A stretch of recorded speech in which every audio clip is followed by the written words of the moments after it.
Assalamualaikum warahmatullahi wabarakatuh. Selamat pagi Ananda. Pada kesempatan hari ini alhamdulillah ya, kita dapat berjumpa kembali meskipun dalam hanya sebatas daring ya. Dalam kondisi pandemi seperti ini kita tetap semangat dalam belajar ya.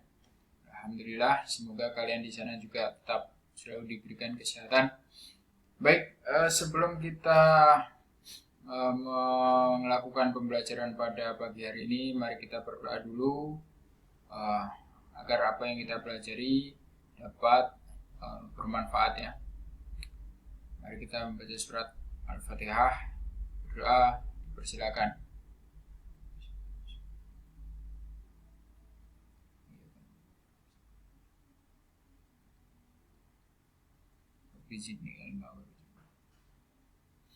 Baik, ya.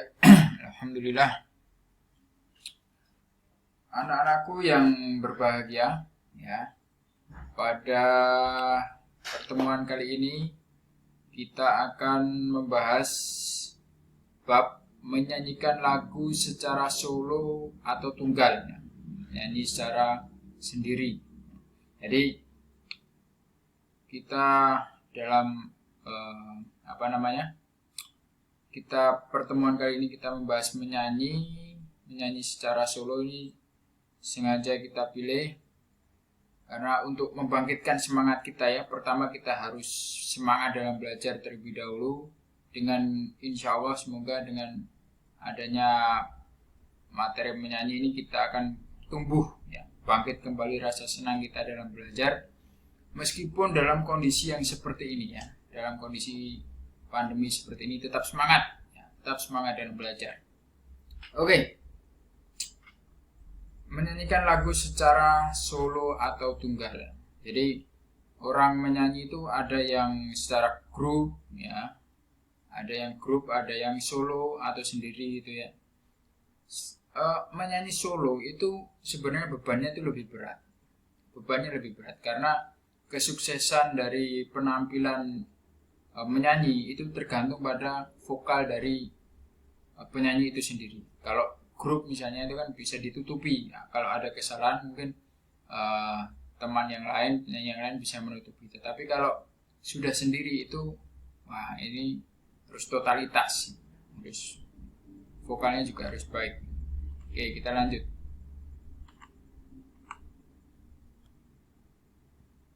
Lanjut ya. Nah ini jenis penampilan vokal atau tunggal yang benar. Nah, ini saya pinggirkan dulu biar kelihatan. Nah, jenis penampilan vokal solo atau tunggal memiliki beban berat karena seluruh keberhasilan penampilannya sangat tergantung kepada sang vokalis ya. Seperti yang saya jelaskan di awal tadi, bahwa menyanyi solo ini harus benar-benar memiliki vokal yang bagus gitu. Harus total baik penampilannya maupun suaranya ya. Kita lanjut. Nah, berikut ini adalah beberapa hal yang harus disiapkan ya. Adalah beberapa hal yang harus disiapkan dan dipahami seorang vokalis ya, agar suara yang dihasilkan itu bagus. Yang pertama, nah ini saya pinggirkan lagi ini. Yang pertama ada materi vokal, kemudian teknik vokal, dan yang terakhir ada penampilannya. Jadi penampilannya di panggung itu bagaimana? Tidak hanya suaranya saja, kalau sudah di depan panggung, di atas panggung itu semuanya itu menjadi perhatian penonton, baik itu kostum kita, kemudian vokal kita, kemudian juga penguasaan panggung kita. Itu kalau dalam penampilan di atas panggung itu semuanya diperhatikan ya. Oke, selanjutnya kita lanjut di sini. Nah, yang pertama materi vokal ya. Nah, ini dia. Perbedaan mendasar terhadap vokal yang dimiliki orang itu berbeda-beda. Jadi vokal setiap orang itu pasti berbeda-beda. Jenisnya pasti berbeda. Warna suara atau timbre. Nah, ini subhanallah ya, keagungan Allah Subhanahu wa taala. Banyak sekali manusia di bumi ini, tetapi timbrenya itu pasti berbeda. Warna suaranya itu pasti berbeda. Dan itu harus kita syukuri. Dan warna suara ini bisa kita latih, bisa kita latih dengan biar bisa bagus. Ya, itu dengan beberapa teknik. Ada pernapasan, ada teknik suara dan lain sebagainya. Nah, ini selanjutnya ada wilayah nada. Wilayah nada. Nah, ini kalau anak-anak itu biasanya nada tingginya itu antara C sampai F, C dan F.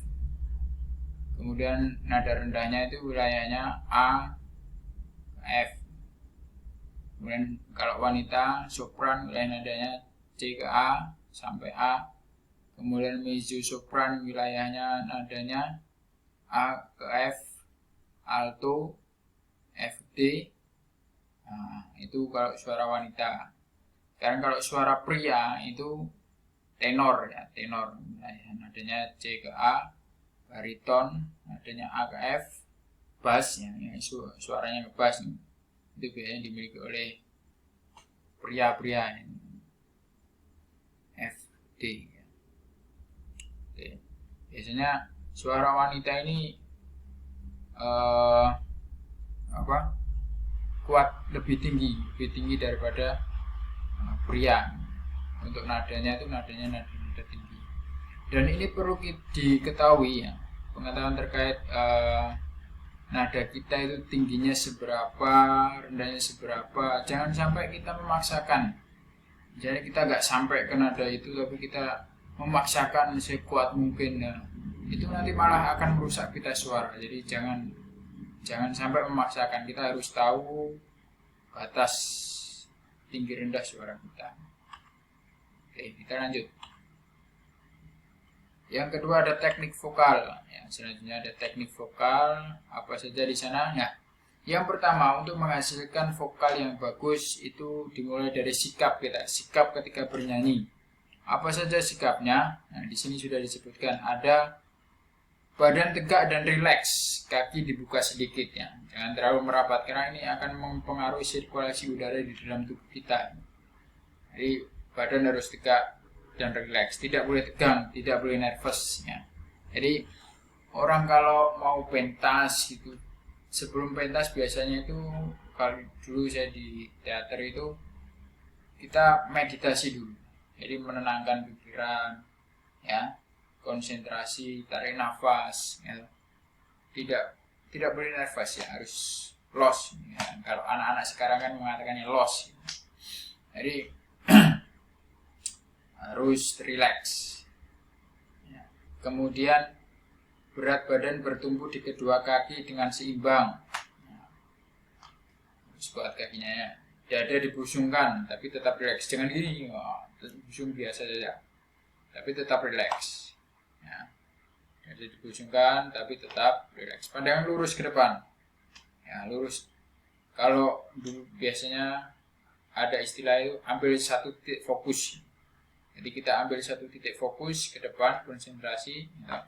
Padahal tidak boleh ngelamun. Nah, ini kok ngelamun, kan nggak bisa bagus nanti sebenarnya.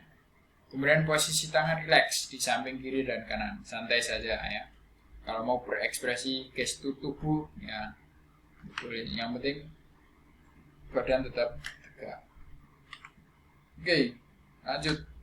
Yang kedua, selain sikap bernyanyi ada pernapasan. Pernapasan diafragma. Jadi pernapasan itu ada 3.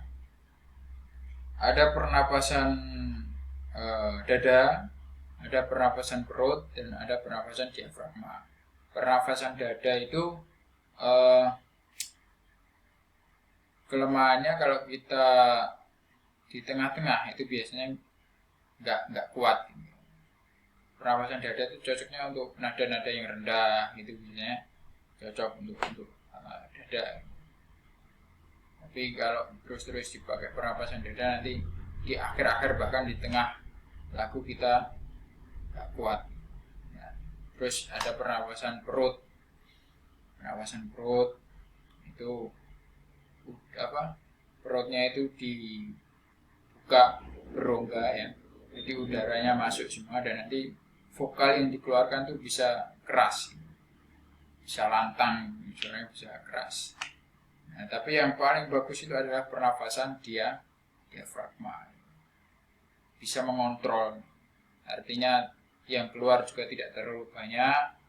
Nah, jadi dikontrol, ditahan, tarik nafas, tahan selama 5 detik gitu ya. Jangan lama-lama, nanti kalau lama-lama bisa hilang nanti, hilang orangnya, tinggal nama. Ya, oke, itu pernafasan diafragma. Yang ketiga ada resonansi. Nah, ada resonansi dada, resonansi hidung, dan resonansi kepala. Resonansi dada ini cocoknya untuk yang itu tadi. Ya, ambil suara rendah dan nada rendah seperti itu. Oke, kita lanjut. Nah, kemudian ada teknik vokal. Nah, ini teknik vokal. Teknik vokal itu ada apa saja? Yang pertama ada artikulasi dan gerak mulut. Nah, artikulasi itu A, I, U, E, O. Nah, dalam menyanyi, mengucapkan lirik itu harus jelas. Ya. Tidak boleh gremeng. Ya. Makanya artikulasinya harus jelas. A, I, U, E, O. Gerak mulutnya ini harus terbuka. A, I, I. Ya, itu artikulasi dan gerak mulut. Kemudian ekspresi, mimik dan gestur. Nah, ini ekspresi, mimik dan gestur. Mimik itu apa? Mimik itu adalah ekspresi wajah. Ekspresi wajah. Di biasanya kalau di teman-teman seni, teman-teman teater itu ada senam wajah. Senam wajah itu mulai dari alis, kemudian mata, kemudian hidung, digerak-gerakkan di mulut, pipi, beretot kan gitu biasanya. Ya dulu seperti itu. Jadi ya itulah. Biar apa? Biar mimiknya ini, otot-ototnya ini bisa lemas, maksudnya tidak kaku gitu. Jadi mau ekspresi sedih juga bisa, ekspresi gembira juga bisa. Nah, itu tergantung pada tema lagunya gitu. Tema lagunya apa? Misalnya kalau temanya senang gitu, misalnya kayak lagunya Gombloh, berita cuaca itu kan lagu anak-anak, semangat, membangkitkan semangat anak-anak. Lestari alamku, lestari desaku, di mana Tuhanku menitipkan aku, nyanyi bocah-bocah dikala purnama, nyanyikan pujaan untuk Nusa. Ya, seperti jadi mengajak anak-anak untuk bernyanyi kan. Beda lagi kalau lagunya temanya sedih, ekspresi mimiknya juga sedih. Misalnya lagu Ibu Pertiwi, ku lihat Ibu Pertiwi sedang bersusah hati, air matanya berlinang, Mas intanmu terkenang. Ekspresinya sedih juga. Gestur, kemudian gestur itu gerak tubuh gitu. Jadi tidak boleh menyanyi diem saja gini. Kalau menyanyi solo ya, paduan suara juga ada gerak kadang ada tariannya gitu. Nah, kalau gestur itu penting, menyanyi solo, gerakan tubuhnya, ekspresinya bagaimana, dan itu juga disesuaikan dengan tema lagunya ya. Baik, selanjutnya ada prasering atau pengkalimatan. Ini maksudnya adalah jeda ya. Jeda ketika bernyanyi, ketika kita ambil nafas ya. Itu pemotongan kalimatnya harus tepat sesuai dengan kaidah. Jadi untuk apa? Karena untuk biar pesan dari lagu itu bisa nyampe ke pendengar. Lagu ini mau ngomong apa sih? Jadi prasering atau pengkalimatan ini harus tepat. Ketika kita jeda, ambil nafas, itu waktunya juga harus tepat. Itu namanya prasering atau pengkalimatan teknik vokal. Oke, kita lanjut.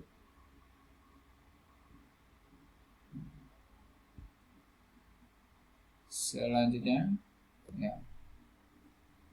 Ada apa ini? Masih kosong ternyata? Iya. Nah ini, latihan improvisasi lagu secara solo atau tunggal. Apa improvisasi itu? Jadi kadang kita ketika tampil, ketika pentas gitu ya, itu biasanya ada improvisasi. Jadi improvisasi itu adalah suatu tindakan tanpa direncanakan, tanpa ada perencanaan. Jadi misalnya ketika mungkin ketika kita bernyanyi, kemudian ada atau ingin mengubah lagu, mengubah nadanya, bisa improvisasi nada misalnya tidak terpaku pada not aslinya, tetapi kita melakukan improvisasi sendiri, tapi tetap tidak falas ya, jangan sampai falas. Nah ini improvisasi adalah melakukan sesuatu tanpa persiapan, jadi dadakan langsung di atas pentas gitu. Nah itu bisa kita berimprovisasi ya. Kemudian variasi lagu dapat dilakukan dengan mengubah 3 unsur. Ini kalau mau mengimprovisasi ya, ada mau memvariasikan lagu tersebut, itu ada 3 unsur. Apa saja unsurnya itu? Yang pertama ya, ini ada ritmis, ada melodis, dan ada dinamika. Ya, ritmis itu adalah perubahan dalam irama lagu. Perubahan dalam irama lagu, misalnya irama lagunya rock gitu ya, atau misalnya irama lagunya itu pop, itu diubah menjadi irama lagu rock ya, iramanya, atau irama lagu jazz, dangdut ya. Sekarang kan banyak itu musik-musik dangdut koplo itu, awalnya itu nada iramanya pop gitu, terus diubah ke dangdut. Nah itu variasi lagu berupa ritmis, unsur ritmisnya. Yang kedua ada melodis ya. Melodis itu berupa penambahan nada dengan jarak nada yang berdekatan. Jadi menambahkan nada dengan jarak nada yang berdekatan. Kemudian dinamika itu perubahan bunyi keras dan lembut ya, perubahan bunyi keras dan lembut pada bagian lagu sesuai dengan kesan yang ingin disampaikan. Kalau kalian lihat di televisi komentator itu ngomong dinamika, nah itu berarti ada perubahan keras lembutnya sebuah lagu gitu ya, sesuai dengan pesan yang disampaikan. Kadang dia menyanyinya dikencangkan, kemudian kadang ada dilembutkan gitu, pelan, ada yang ditekankan ya, itu namanya dinamika. Seperti itu. Oke. Lanjut.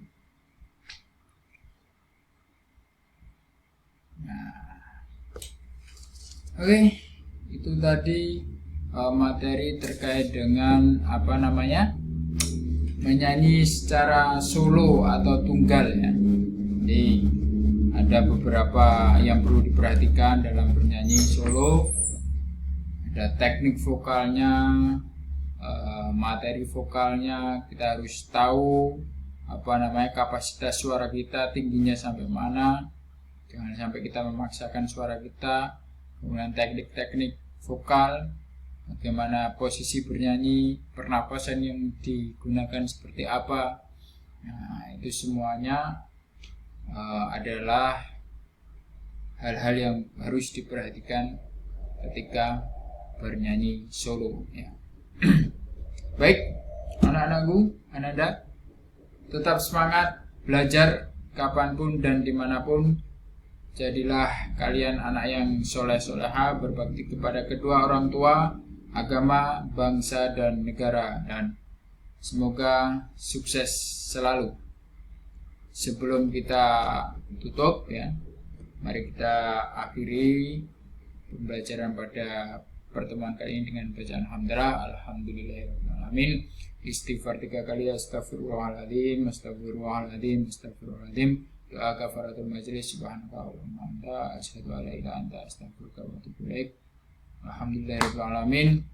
Tetap semangat dari saya akhiri. Assalamualaikum warahmatullahi wabarakatuh.